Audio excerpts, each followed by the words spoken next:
did manage to narrow it down to 3 that I absolutely love the most, and those songs are Hello Darling, Who's Gonna Know, and his version of Slow Hand. And if you stay tuned until the end of this video, I kind of have a fun little fact to share with you all. So with that, let's go ahead and get into the biography of Conway Twitty. By any measure, the career of singer, songwriter, producer, entertainer, and recording artist Conway Twitty stands among the greatest in the history of popular music. His 55 #1 singles are an astounding and singular accomplishment in the recording industry. Those hits drove sales of more than 50 million records, powering literally thousands of live performances for tens of millions of fans, and led to more than 100 major awards. Numbers, however, don't tell the whole story. They don't even tell the most important part of the story, because in Conway Twitty, the world has a refreshing example of a natural athlete, a natural singer, a naturally caring and charismatic person who never took his abilities for granted. Instead, Twitty respected his gifts by working at them and by respecting everyone he touched. There is no tortured artist in this story. There is no grand comeback from the brink of self-destruction, just the remarkably steady journey of a man who never drank, never used drugs, but simply worked hard at what he loved, a family he loved deeply, and the fans that cared for him.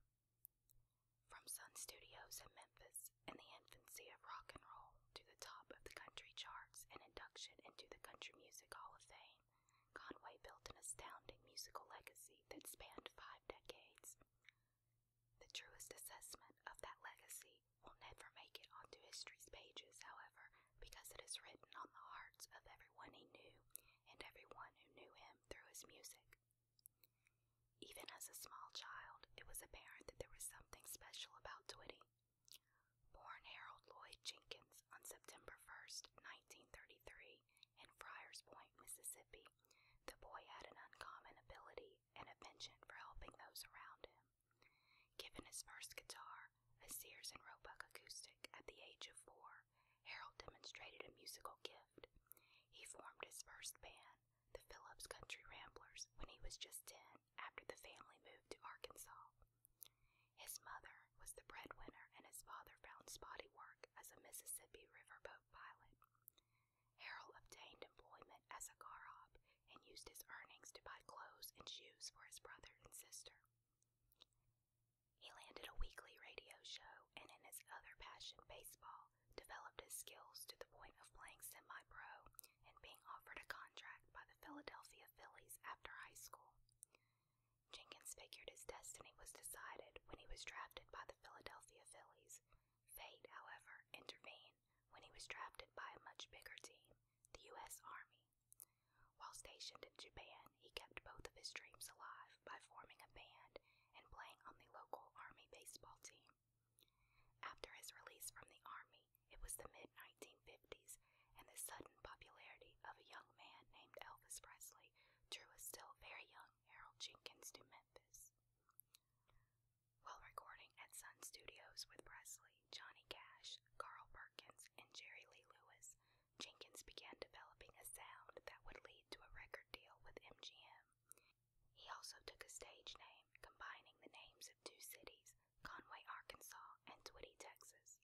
In 1958, Conway Twitty scored his first #1 hit titled It's Only Make Believe. His career as a rock and roll act took off, with his single topping the charts in 22 different countries and going on to sell 8 million copies. Despite making a name for himself as a rock and roller, Twitty had always loved country music. At first, rock and roll seemed to be a place where a young man with a raw talent could thrive. Through his early recording and touring, including 3 gold records, Twitty got to know a fair number of country stars, eventually abandoning his insecurities so that he could compete with his heroes. After 8 years of playing sock hops and dance clubs, Twitty heard the ticking of an internal clock that seemed to guide all of the major decisions in his life. One night, on a stage in Summers Point, New Jersey, Twitty looked out at a room full of people he didn't know. With a wife and 3 kids at home, he realized his days of providing background music for sweaty teens were over. Twitty put down his guitar, walked off the stage, and embarked on one of the greatest country careers in history. Signed by legendary producer Owen Bradley to MCA in 1965, Twitty released several singles before 1968's Next in Line became his first country #1, and thus began a run unmatched in music history. Twitty reeled off 50 consecutive #1 hits. Widely regarded by Nashville's songwriters as the best friend a song ever had, Twitty was pitched top-shelf material for the better part of 2 decades. Much of it he turned away, even passing eventual smash hits on to other artists. One of his many gifts, beyond the elusive art of knowing which songs would be hits, was knowing which of those songs would work for him. Of course, he was one of Music Row's best songwriters in his own right, writing 19 of his #1s and earning Grammy nominations for compositions including his signature song, Hello Darling. Twitty's tunes are the mile markers for 3 decades of country music, with songs such as Hello Darling, Goodbye Time, You've Never Been This Far Before, Linda on My Mind, I'd Love to Lay You Down, Tight-Fitting Jeans, and That's My Job. Conway also entered into a duet partnership with the top female vocalist of that time, Loretta Lynn. They became the most awarded male-female duet in the history of recording, with songs like After the Fire Is Gone, Lead Me On, and Louisiana Woman, Mississippi Man. His way with hits extended beyond writing, choosing and making great records to arranging them in a way that brilliantly paced his live performances. As an entertainer, he was a master of understatement and mystery, and was nicknamed the High Priest of country music by his peers. He avoided onstage banter in favor of a tightly woven journey through his hit songs. I'm often asked why, Conway said.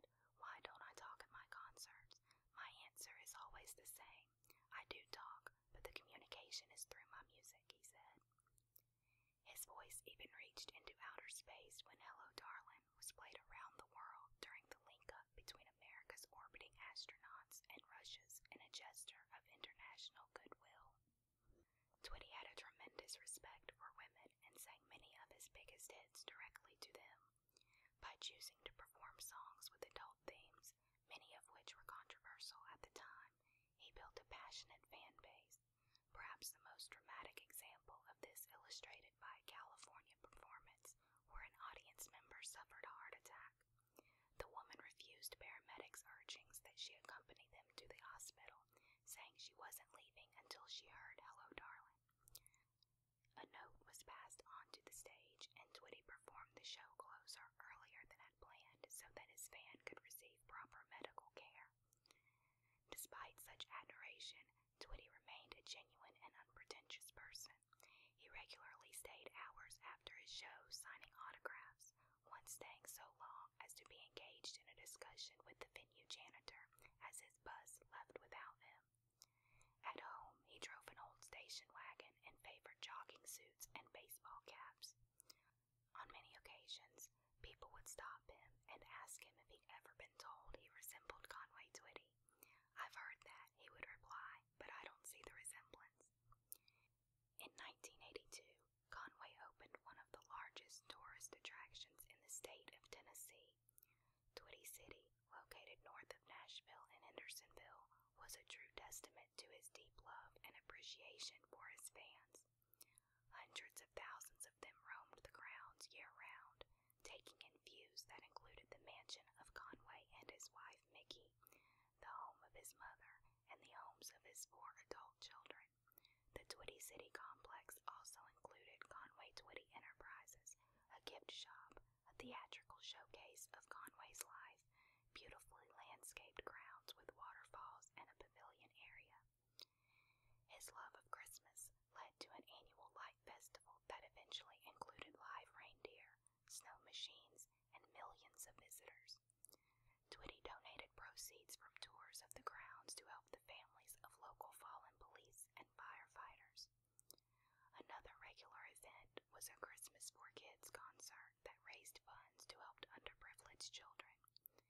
He also built a ball field for the local Little League that still bears his name. Giving back was not simply a reaction to his wealth, however. It was part of his nature. In the early rock days, when he was barely clearing enough money to cover expenses, Twitty was approached at a truck stop by a man asking for $20 so that he and his pregnant wife could buy enough gas to return home. Twitty gave the man $200. Years later, Twitty and his children were dining at a restaurant in Oklahoma City when a man asked to speak to the star. Twitty's children watched their father talking quietly with the man and saw him grow misty-eyed as the man handed their father an envelope. Despite Twitty's insistence that the money was a gift, the man from the truck stop was determined to repay him. Charitable endeavors were something rarely discussed. If you have to talk about it, it's not from the heart, Twitty would say.